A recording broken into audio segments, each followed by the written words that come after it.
Le Café Rond-Point, c'est un café à vocation sociale qui va ouvrir dans le quartier Hochelaga-Maisonneuve. C'est un café qui a pour objectif, en fait, de créer un endroit qui est inclusif pour les gens du quartier, puis en fait, de faire connaître mieux les organismes communautaires, les services que les gens peuvent avoir, surtout en défense de droits, par rapport au logement, par rapport à l'aide sociale, même des activités aussi d'agriculture urbaine, puis dans le fond, toute la vie communautaire dans le quartier Hochelaga-Maisonneuve. C'est définitivement un projet, la première fois que je fais un projet aussi gros dans ma vie.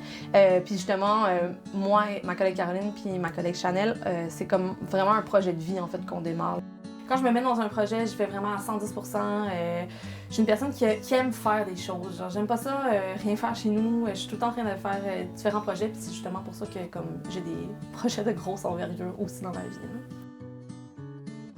J'aime énormément la bouffe. Je suis vraiment une personne qui aime aussi les différents alcools. Là. On parle pas genre, j'aime pas que j'aime prendre des brosses, mais que j'aime vraiment comme découvrir tout ce qui est justement café, alcool, nourriture.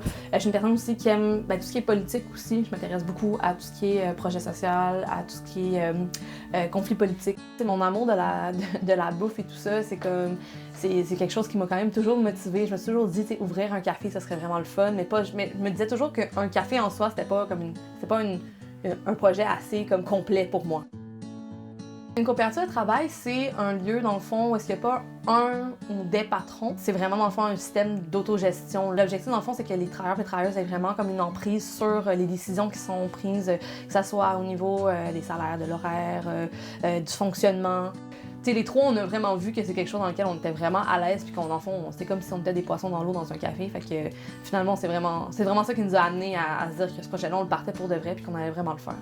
Travailler dans la communauté, pour moi, c'est comme c'est sûr que c'est enrichissant, là. Donc, tu sais, souvent, je suis pas une personne qui aime s'aliéner, là. Donc, refaire toujours les mêmes affaires, puis de juste me lever le matin, aller travailler, revenir, checker la télé, puis aller me coucher après, là. Je trouve que travailler dans la communauté, c'est quelque chose qui fait en sorte que, comme, il y a plein de projets qui se développent. Puis justement, nous, le Rond-Point, c'est un projet qui va contenir des projets.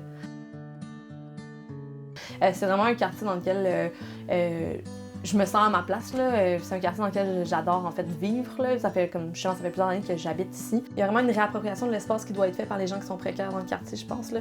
C'est pas tous les endroits qui sont inclusifs, c'est pas tous les endroits dans lesquels les gens du quartier peuvent aller. C'est important de penser le quartier dans une optique d'inclusivité puis de créer ces espaces-là qui sont veut pas de moins en moins présents. Pour nous, c'est vraiment une coopérative de travail dans laquelle on veut travailler là, pour les 25 prochaines années de notre vie. Là, on se voit là, dans nos vieux jours avoir nos enfants qui viennent avec leurs petits-enfants là, dans notre café. Là.